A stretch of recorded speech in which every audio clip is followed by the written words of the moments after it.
Primero le voy a dar la palabra a nuestro invitado internacional, Ismael Criado, que es candidato a doctor en Ciencia Política por la Universidad de Granada, que he tenido el gusto de tenerlo trabajando conmigo durante unos meses, y a quien de hecho le debemos la celebración de este evento.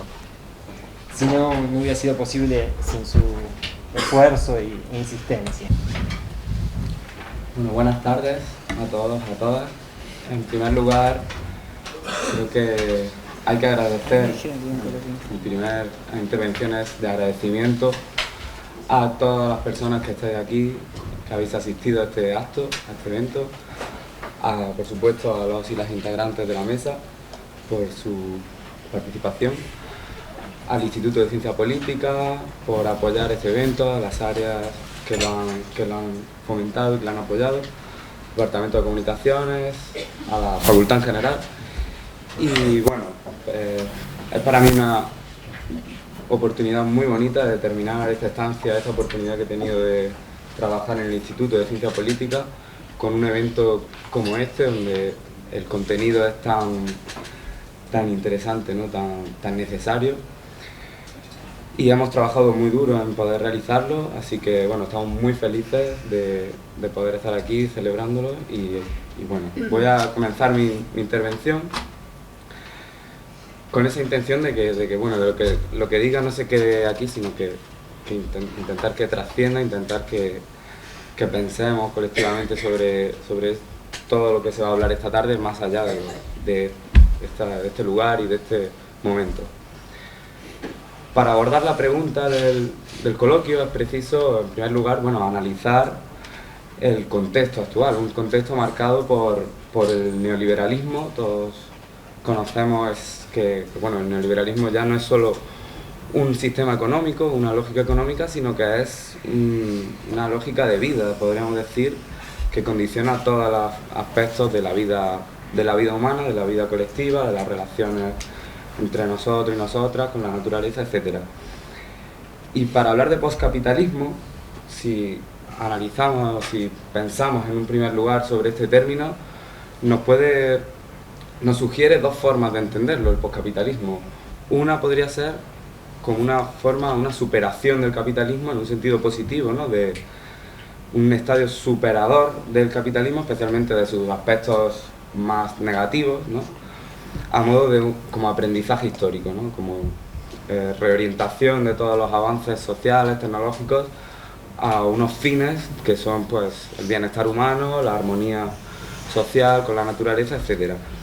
La otra vertiente con la que a priori se podría entender este concepto sería prácticamente lo contrario, o sea, sería una vuelta de tuerca del capitalismo sobre sí mismo, como un perfeccionamiento, un refinamiento, una consolidación del capitalismo que se vuelve a reinventar y que es algo nuevo, se convierte en algo pues que es consolidado, ¿no? Entonces, entre estas dos definiciones iniciales, yo creo que no hay una diferenciación radical, sino que en ciertos sentidos analíticos la frontera podría ser bastante difusa, ¿no? Y entonces la pregunta que yo hago para abrir mi intervención es: ¿se puede hablar de superación del capitalismo sin superar el núcleo central del capitalismo, del mismo, como puede ser la explotación, la plusvalía, el control privado de los medios de producción? ¿No sería hablar de poscapitalismo una forma de reconocer que no se puede superar? ¿No estaría implícita esa premisa?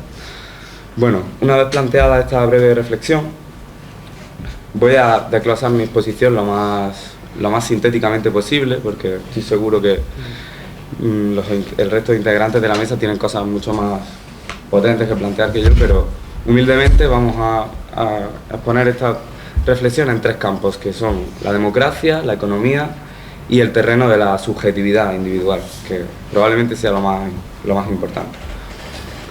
En cuanto a la democracia, en los últimos tiempos se viene hablando de postdemocracia. Es un concepto que han tratado autores y autoras como Chantal Mouffe, Slavoj Žižek, Claude Lefort, Ernesto Laclau, Badiou, etc.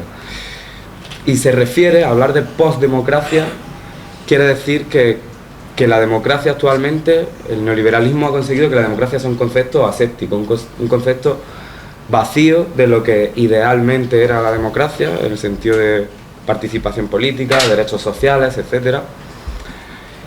Y es vacío porque no tenemos sobre la mesa una elección real sobre diferentes modelos ideológicos, diferentes modelos sociales o económicos. Es decir, el margen de decisión política es tan estrecho como se podría llegar a decir que no lo hay, ¿no?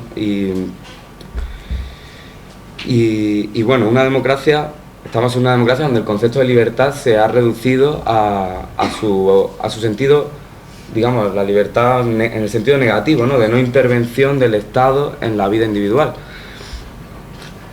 Una intervención directa o visible, ¿no? Una democracia en que las empresas transnacionales, los medios de comunicación, a veces la gran mayoría de las veces vemos que tienen un poder mucho mayor que los poderes públicos del Estado, que los poderes democráticos, y que están fuera o no están sujetos en absoluto al control público, ¿no? Al control de la ciudadanía.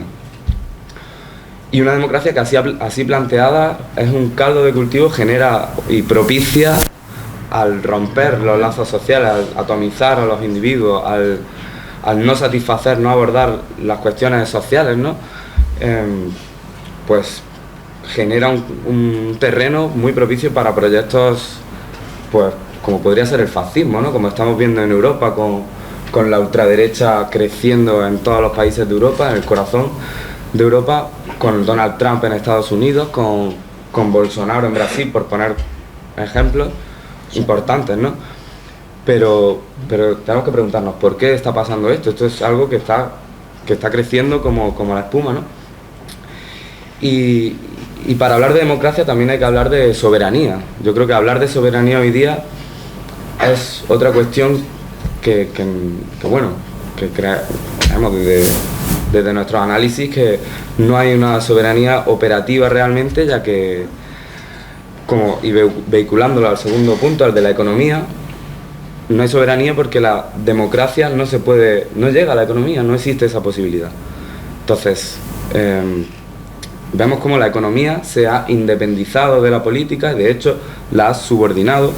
Es como una ciencia independiente, ¿no? Una ciencia aparte, ¿no? De expertos, y la política tiene que someterse a esta ciencia exacta que es la economía, ¿no? Que eso es bastante discutible, ¿no? En ese sentido, al igual que hablábamos de postdemocracia, también hemos de hablar de postpolítica.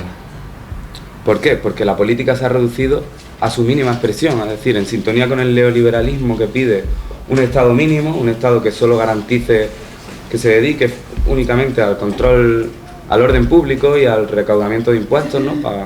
Para pagar las deudas del Estado, etcétera, garantizar los mínimos.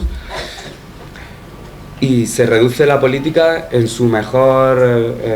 el mejor de los casos a gestionar unos sobrantes económicos después de pagar todo, después de no tener decisión sobre el modelo, etcétera.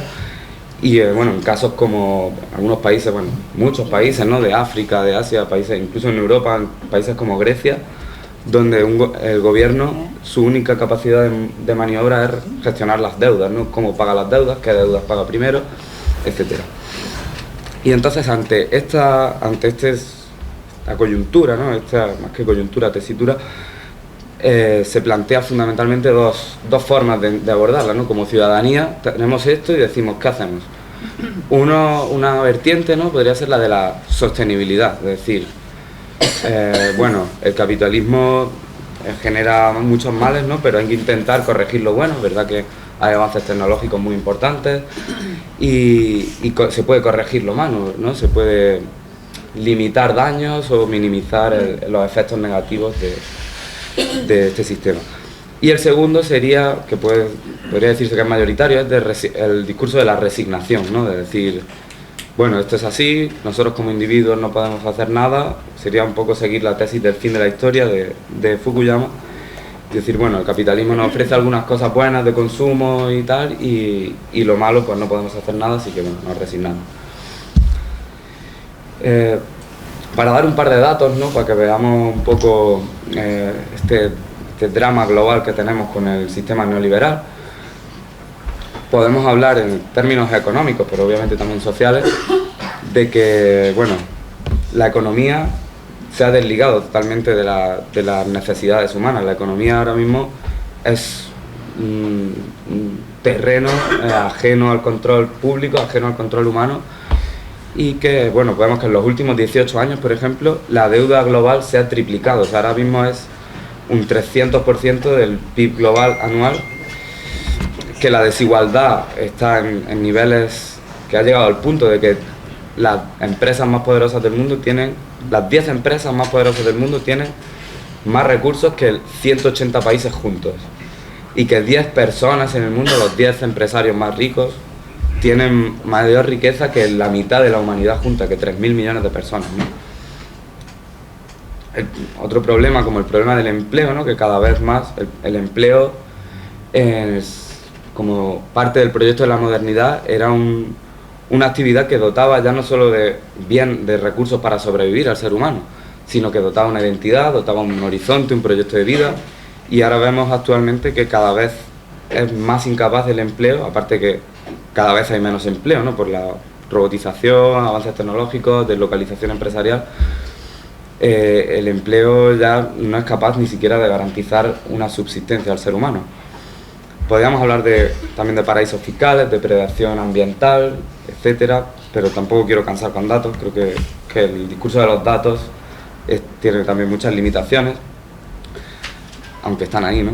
Nunca está de más recordarlo. Finalmente, vamos a hablar del tercer campo del que quería hacer una breve reflexión, antes de pasar la palabra al resto de integrantes de la mesa, y es el terreno de la subjetividad, que es el más importante en cuanto a la dominación que hace el neoliberalismo, la racionalidad neoliberal, la forma de entender el mundo que domina actualmente, y es en el terreno de la subjetividad de la mente, porque realmente la subjetividad, las percepciones que tenemos son lo que conforma nuestra realidad. O sea, podemos hablar de datos objetivos, podemos hablar de esa objetividad, ¿no?, propia de la ilustración, pero realmente cada vez nos damos cuenta del poder que tiene la subjetividad para construir realidad, ¿no? El neoliberalismo no solo secuestra al Estado, no solo secuestra a la democracia, no solo secuestra la soberanía económica, sino que fundamentalmente secuestra nuestras mentes. O sea, coloniza, en términos habermasianos, el mundo de la vida y somete nuestras subjetividades, ¿no? Primero somete la subjetividad al modelo del homo economicus, de la racionalidad, ¿no?, de hacer todo con una racionalidad de interés, de egoísta, ¿no?, liquidando totalmente los lazos sociales, el demos, el sentido de pueblo, que es la base de la democracia, ¿no? En segundo lugar, somete las subjetividades al ideal de las clases medias y del consumo, del progreso tecnológico como progreso histórico lineal, a la par que se naturaliza, y esta es la mayor victoria, yo creo, del sistema actual, que se naturaliza como el único orden posible. O sea, el mayor éxito de una idea es naturalizarse y liquidar toda posibilidad alternativa. Esa es la mayor victoria, yo creo, del neoliberalismo, y ahora lo podremos discutir. Como titulaba el cartel, ¿no?, que decía nuestra querida Margaret Thatcher, que no hay alternativa, que tenemos que hacer esto porque no hay alternativa, ¿no? Y es a través del consentimiento, más o menos directo, más o menos intenso, más por emoción o por razón, se consolida esa incuestionabilidad del sistema, que, bueno, o no se quiere cambiar por las cosas buenas que ofrece, o no se puede cambiar, creemos realmente que no hay alternativa. Y ante todo esto, el neoliberalismo realmente tiene relatos para todo. Todos estos problemas que estamos comentando, el sistema consigue darle la vuelta y hacer ya no solo que sean necesarios, sino que sean positivos, que sean deseables para nosotros. Por ejemplo, ante el discurso de, el medio ambiente está fatal, hemos devorado en 50, 100 años los recursos naturales que llevan miles o millones de años formándose, el sistema te dice, no, eso no es así, ¿no? Porque también son muchos avances, y por ejemplo, con el tema de los transgénicos, ¿no? Es decir, antes con O sea, actualmente podemos satisfacer con mucho menos recursos, generar mucho más alimentos, por ejemplo, o muchos más recursos para producir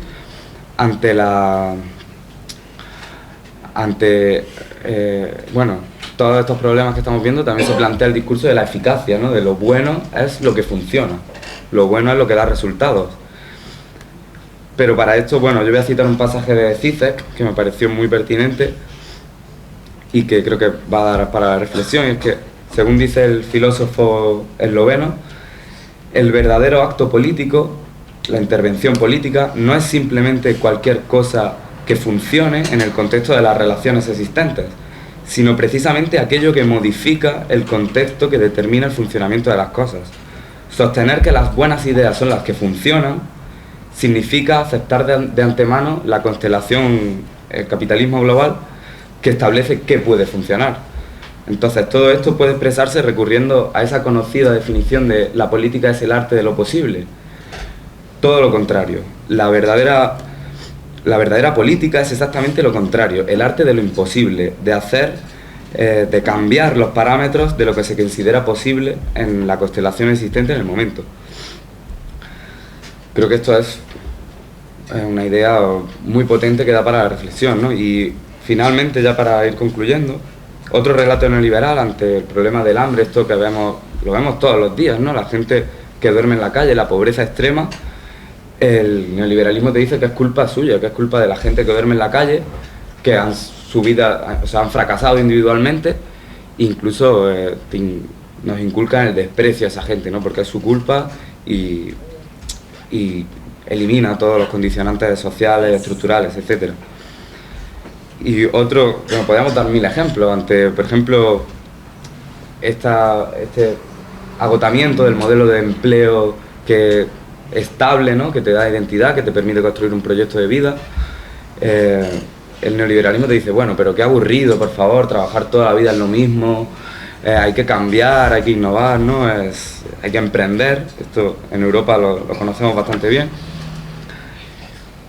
Y entonces vemos una y otra vez, con tantos ejemplos, con tantos datos que podemos dar, cómo esa racionalidad neoliberal se impone y consigue arraigar en nuestras mentes a modo de, bueno, podríamos decir la metáfora de que es como un policía interior que todos tenemos dentro, que nos autocensura, que nos limita y que nos reprime todo intento de pensar, ya no solo de pensar, siquiera de imaginar un mundo diferente, unas posibilidades de hacer las cosas diferentes, ¿no?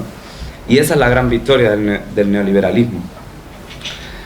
Entonces, ¿qué nos queda cuando el trabajo, cuando las relaciones, cuando el ocio, cuando la identidad está cada vez más al servicio de una cultura atomizada de la imagen, obsesiva, de adicción a las redes sociales, por ejemplo, a la tecnología, cuando todas las necesidades humanas están al servicio y sujetas al consumismo, al mercado que nos hace mercancía, ¿no?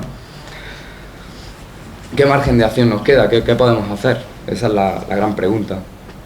Y llegados a este punto, ya para concluir, hablar de poscapitalismo en el sentido positivo es hablar de la posibilidad de subvertir esas lógicas, de poner nuestro poder individual y la capacidad tecnológica en relación con redes de personas y colectivos que colaboran y que cooperan, cambiando, alterando, subvirtiendo esas lógicas a través de la comunicación, a través de la cooperación, de la coordinación, de la autogestión, pero no solo en aspectos puntuales, sino con una vocación contrahegemónica de construir una alternativa capaz de dar una respuesta global.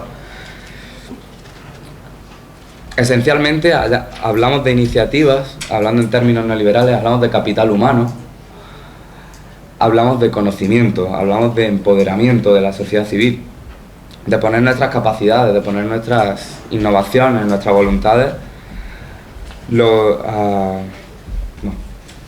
ya termino. Y lograr implicar cada vez a más actores, lo que decía al principio, de que esto no se quede aquí en una charla, en una reflexión, sino que consigamos llevarlo a la práctica y transformar, ya no solo materialmente, sino también simbólica, idealmente, y de constituir ese tejido de contrapoder social que sea capaz de de plantear alternativas globales, ¿no? Como conclusión de esta reflexión, solo quiero reafirmar un principio básico, y es que el conocimiento y la circulación del conocimiento, de nuestros saberes y de nuestras experiencias, es nuestro principal instrumento para ser libres, para pensar un mundo diferente, y si no, el único. Muchísimas gracias por vuestra atención.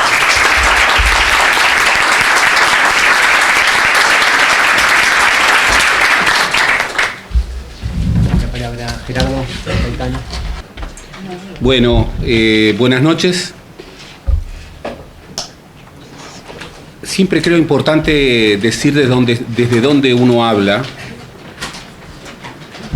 para aclarar. Y en esta ocasión y ante este desafío que celebro, me resulta más importante decir desde dónde hablo. Y empezar con ciertas convicciones de vida. No creo en el egoísmo creador. No creo en la mano invisible del mercado. No creo en que el mercado construya igualdad. No me gusta el capitalismo. Para decirlo de manera clara. Y menos me gusta cuando se lo plantea como un horizonte inevitable, que me hace registrar mucho esta idea de, bueno, una profecía autocumplida. Cuando uno asume que la frontera entre lo que se puede y lo que no se puede es fija, está consolidando un rumbo. Y la historia una y otra vez lo ha desmentido. Pero con la misma convicción, debo decir que procesos que se reivindicaban como emancipadores y que querían construir el socialismo, terminaron en las peores tragedias. Terminaron en el totalitarismo, terminaron en las profundas desigualdades, terminaron destruyendo mínimos marcos de libertad y no son referentes. No son referentes. Y entre ellos, obviamente, no solamente estamos hablando de procesos supuestamente alternativos fuera de América Latina, sino que estoy hablando de procesos latinoamericanos, algunos de ellos en curso, frente a los cuales tengo la obligación, por las mismas premisas con las que comenzaba, de denunciarlos, porque han terminado en crisis humanitarias, porque han terminado expulsando a la gente, porque han terminado en construcciones profundamente antidemocráticas y porque han terminado en relatos mentirosos. Entonces uno, frente a esto, dice, ¿qué está pasando? En primer lugar, hay que acotar ciertos elementos en términos analíticos. Hablar de que el capitalismo es la economía de mercado es un error garrafal, histórico. El mercado precedió muchísimo antes el surgimiento del capitalismo. Hablar de un único capitalismo es un gravísimo error.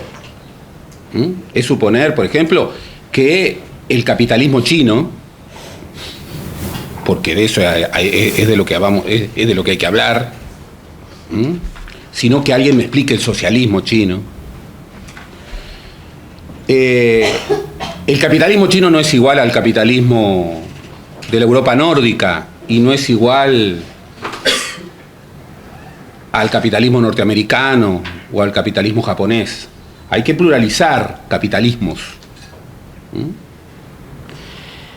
Esto también nos lleva a calificar lo que concebimos como otro, como alternativa. Por ejemplo, no creo en modo alguno, creo que es un error pensar que una clave postcapitalista o pensar en un socialismo es pensar en un nuevo modo de producción. en verdad no lo creo. No lo creo. Para decirlo, creo mucho más en los socialismos utópicos que en el materialismo científico. Y creo que ha quedado mucho más de los socialismos utópicos que del materialismo científico. Con lo cual no es cortar. Vieron que estoy conciliador y no quiero provocar. Creo en el papel de la ideología, pero acá estoy como investigador. Si algún día me convenciera de que no hay alternativa frente al capitalismo, si sigo siendo investigador, lo voy a tener que aceptar. Es la ética del investigador. Pero como investigador no he llegado a ese momento, por suerte. Es más, creo que hay un conjunto de elementos críticos que llevan a plantear que esta no es la alternativa. Yo tampoco creo que el fin de la historia sea democracia liberal más en economía de mercado. El proyecto porque era proyecto, de Francis Fukuyama. Y creo en el papel de la utopía y en el papel de la crítica. La utopía no es un lugar al que se llega y uno se instala. No, es precisamente lo contrario. La utopía es el no lugar. La utopía es justamente un horizonte que sirve, que nos ayuda a caminar en una perspectiva, pero al que nunca se llega. Nunca terminará la historia, nunca terminaremos de discutir una sociedad mejor, derechos y nuevas instituciones, ¿no? Porque surgirán nuevas necesidades. Y creo en la crítica, creo en el pensamiento crítico, que algunos asocian mal con una franja ideológica, cuando en definitiva la crítica florece, por suerte, desde muchos horizontes ideológicos que pueden converger.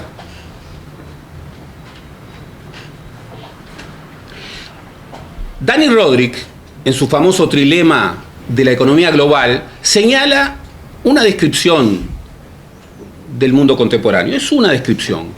Él plantea de que un globalismo extremo, como el que vivimos, mucho más extremo que el de Bretton Woods, por citarlo, no puede asociarse con multilateralismo, ni puede asociarse con la posibilidad de la democracia en un Estado nacional. Y lo explica en su libro Las paradojas de la globalización. Y plantea que en sus clases dice, bueno, pero ¿qué hacemos con este trilema? Los tres no pueden ir juntos. ¿Cuál sacrificamos? Y sus alumnos, al primero que sacrifican, profesor de economía global en Harvard, es a la democracia. Otros, una minoría, sacrifican al multilateralismo. Y los menos de los menos sacrifican al hiperglobalismo extremo. ¿Por qué? Porque lo naturalizan, lo dan como algo indiscutido. ¿Qué es lo que hace Rodrik? Rodrik prueba y trabaja en probar cómo, en definitiva, el gran instrumento frente a ese trilema es moderar el hiperglobalismo. Y que eso no es un proyecto irrealizable, ni mucho menos.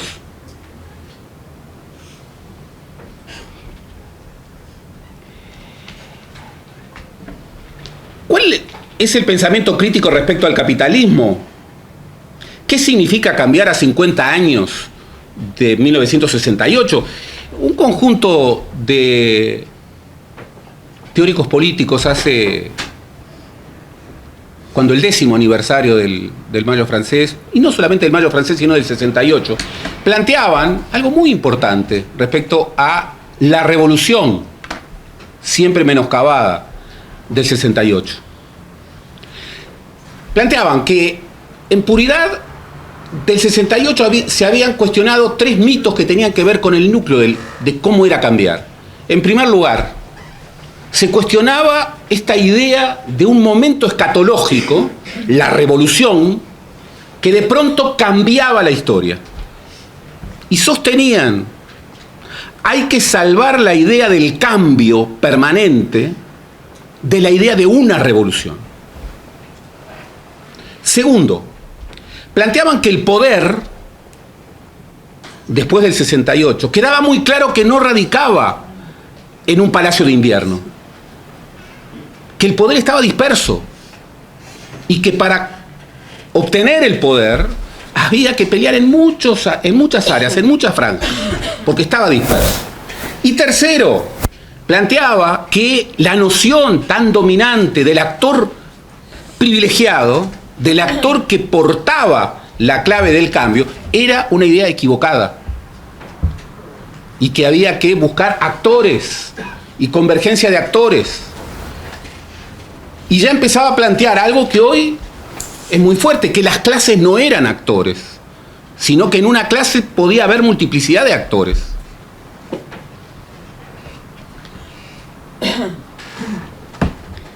Claro, estaba también en juego, y siempre está en juego, la relación entre economía y política. Bauman, uno de los sabios de nuestro tiempo, muerto a comienzos de este año, nos planteaba su última idea, por cierto inquietante. Ya no hablaba del distanciamiento entre la economía y la política, la imposibilidad de que la política ni lo intente. Son cinco.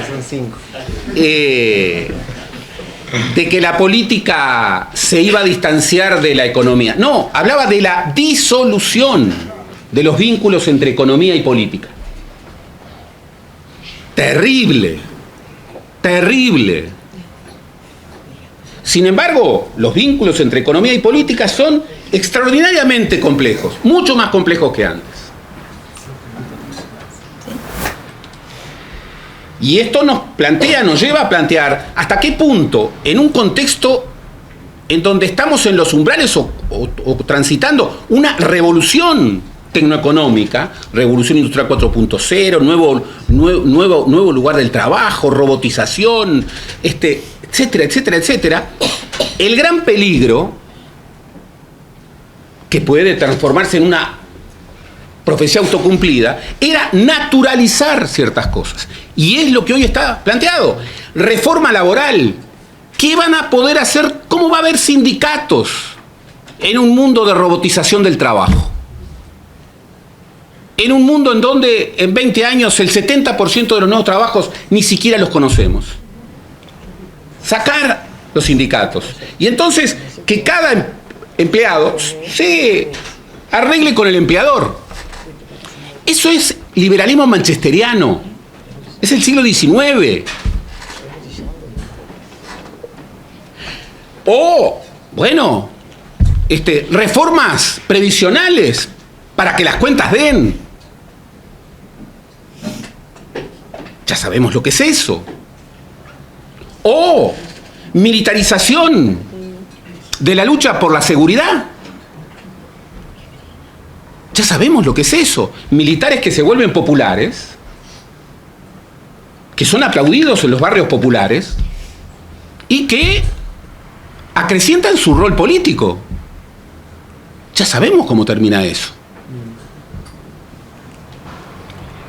Eso hay que discutir. Eso hay que discutir. Ulrich Beck, hace ya algunos años, planteaba que el continuo derecha-izquierda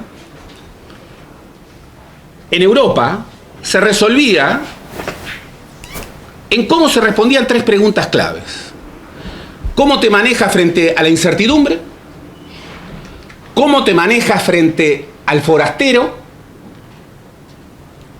¿Al inmigrante? ¿Cómo te manejas frente a la política. Y reivindicaba que alguien de izquierda tenía que reivindicar la política contra la antipolítica, tenía que reivindicar la incertidumbre contra la certeza y tenía que apelar, abrigar a los inmigrantes contra la xenofobia. Claro, era Europa. Me pregunto, ¿no tenemos preguntas hoy en Uruguay muy parecidas? ¿Cómo el Uruguay está recibiendo a los nuevos migrantes? Tercero, solamente voy a trabajar 4 puntos. Para avisar tenías como 5 minutos. O sea, Claro, desde ahora con 5 minutos me da. Tranquilo. Sobre el vínculo academia-movimiento les voy a transferir preocupaciones, que es el rol de la academia. Yo creo en el intelectual público. Me encanta analizar la política, me encanta hacer historia política, no voy a ser nunca político. No voy a buscar votos. No es lo mío. Y eso me da una gran libertad, que es decir lo que pienso. Decir lo que pienso. Y no pensar si lo que pienso me genera la popularidad o la impopularidad. No, decir lo que pienso, en el error o en el acierto, y tratando de fundar de la mejor forma lo que pienso. Y esa libertad no la cambio. Y miren que no reivindico la antipolítica, todo lo contrario. Reivindico los partidos, pero no puedo estar en uno. No me gusta que me disciplinen.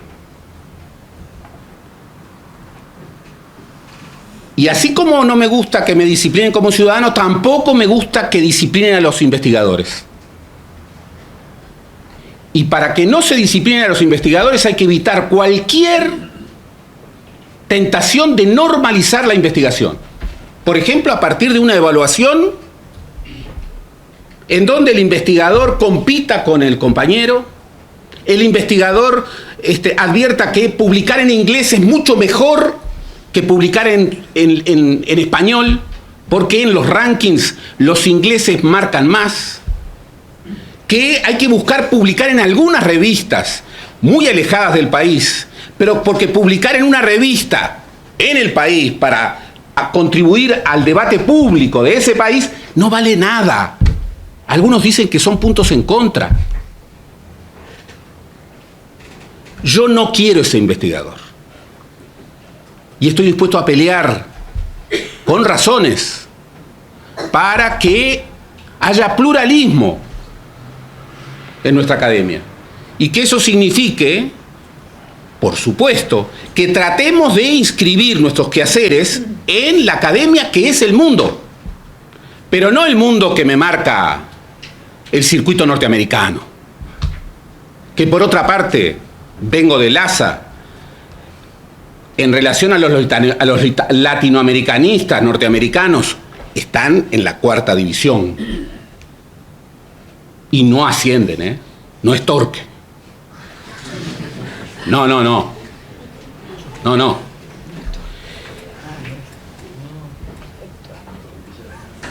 Por supuesto que quiero investigadores metidos en redes internacionales, que sean arbitrados con mucha exigencia por sus pares, que tengan capacidad de liderazgo, no solamente local, sino internacional, pero que también construyan una obra, que no se especialicen en pequeñitos espacios para acumular méritos y que terminen su vida teniendo índice X como el gran objetivo, pero no habiendo contribuido a sus sociedades.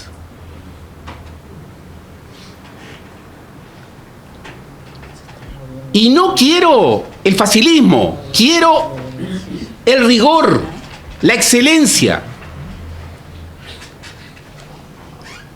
La excelencia, pero no construyendo perros de presa.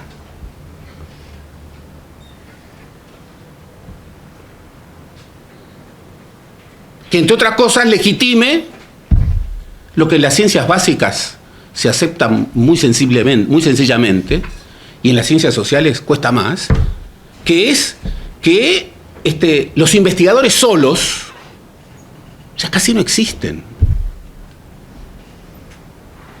La mejor investigación sobre las ondas gravitacionales, Premio Nobel de Física en 1917, tiene 3.000 autores de todo el mundo. Y son 5 o 10 páginas. Por supuesto, en ciencias sociales pasan otras cosas.